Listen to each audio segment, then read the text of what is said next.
Greetings once again, my friends, and welcome back to more discussion of E3 2018, starting with the next conference that literally started off Monday, the Square Enix Showcase. Now, this was unexpected for a couple of us, because the last time Square Enix showed up to do a press conference of any kind was a couple of years ago, and it was kind of underwhelming. So it's obvious that the next couple of years they didn't come back unless it was via Sony or via Microsoft to announce their products. They were there at the show floor, but they didn't necessarily put out the money to do a press conference.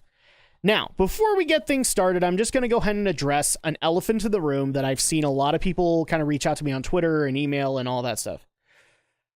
Was it short? Yes, it was. Okay, was it underwhelming because of it? Well, that's open to interpretation. That's the thing. Yes, it was a short showcase. They really just had trailers to show off, and was that kind of disappointing? Yeah, I would have loved to have seen more games get talked about, but they decided to keep things down to, I think it was about 30 to 40 minutes, and then at that point, it was just discussion from whomever's stream you were watching. So let's just go ahead and get into it, get into the goods, the bads, and my final overall opinion of Square Enix's conference. Or showcase, whatever word you want to use. Positives.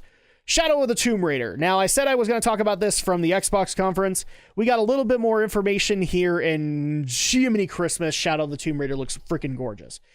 I'm actually going to admit, when the original trailer hit that announced the September release date, I was skeptical. It wasn't that I was hating it, but I wasn't necessarily on board with it either. So I wasn't like trying to figure out, okay, should I get this on Xbox? Should I get this on PS4? I was just looking at it and going, okay, this is going to be an interesting an interesting direction to go. And it kind of curbs off a lot of the rumors of like, this is the first ever Tomb Raider. It's not.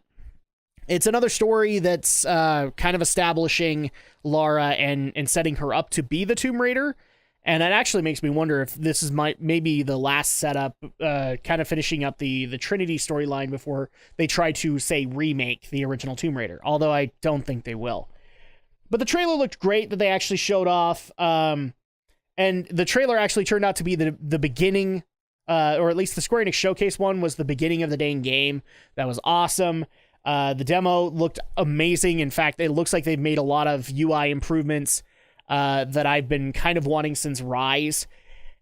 Another thing that looked really, and actually a lot of those features we didn't even get to see. Like we actually heard that there was going to be a bunch of new stuff that was going to be implemented with the hooks and being able to run along walls and other stuff like that. That's amazing. I'm so happy to hear about that, because Uncharted kind of took the next step that Tomb Raider had.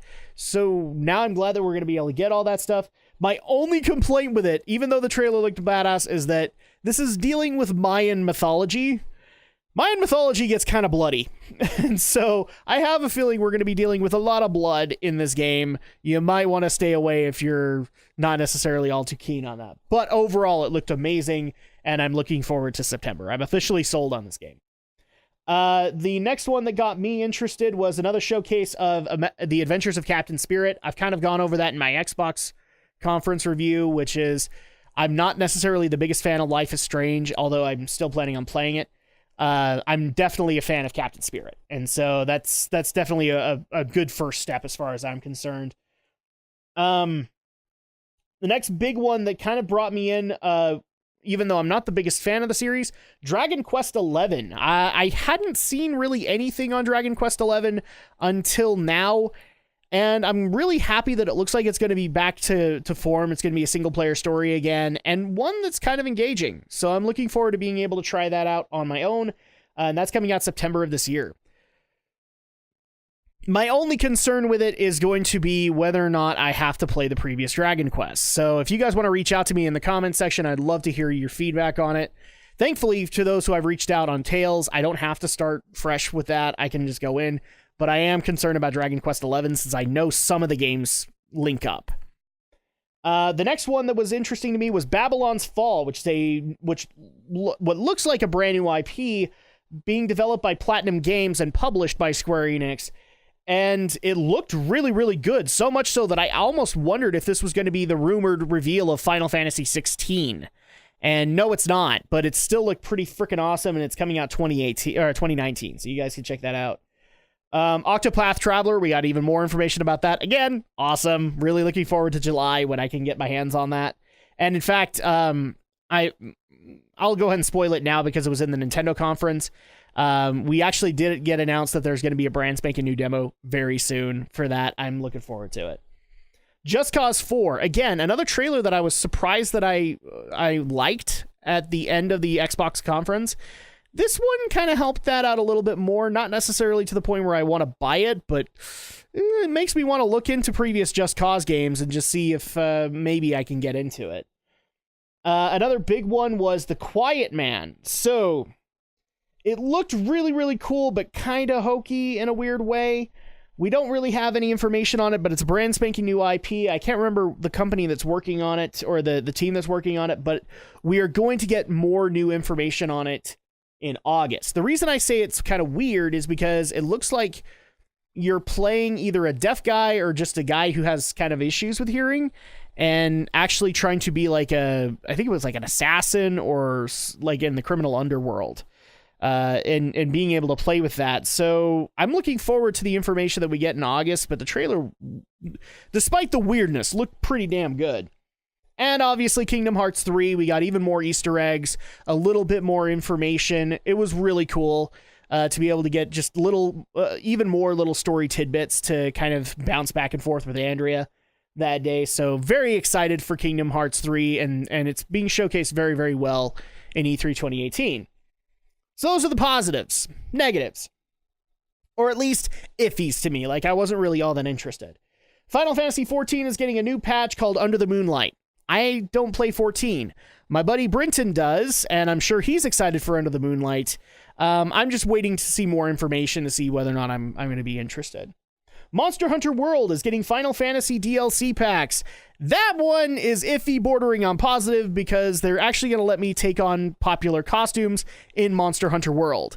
That is kind of worth it to me, just to give my character a Orin kind of look. I like that, and I also like the classic Black Mage was in there, and those are the ones that are coming to mind. So that was cool. That was iffy, bordering on cool. I actually did like that concept too. Let's see. The next one that was iffy was Nier Automata. We got that information at the Xbox console too, and for those who don't necessarily know, it's Nier Automata plus its DLC packs all together as I think it's called Be As Gods edition for Xbox One. So Xbox fans can now enjoy Nier Automata. And that was pretty much it for the negatives there. Because again, this conference wasn't very short. So, but I am going to say that as a negative, the shortness of the conference was a negative.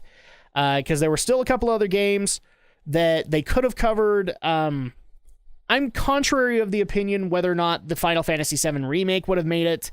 Given what we know about it now, I don't think it would have made its way there.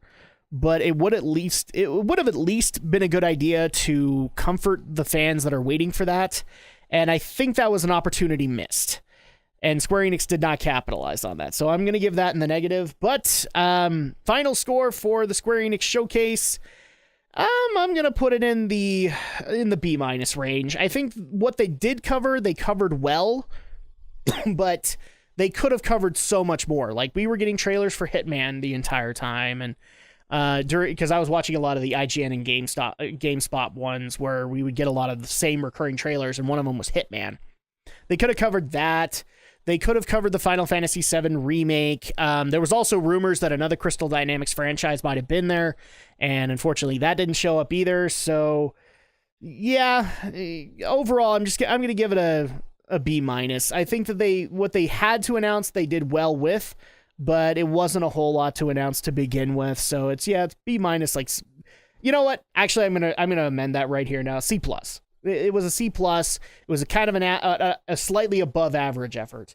And that's going to go ahead and do it for this vlog. When we come back next time, we're going to take on the next conference that I was really, really worried about as we take on Ubisoft's press conference. We'll see you guys then. Thank you guys so much for the love and support.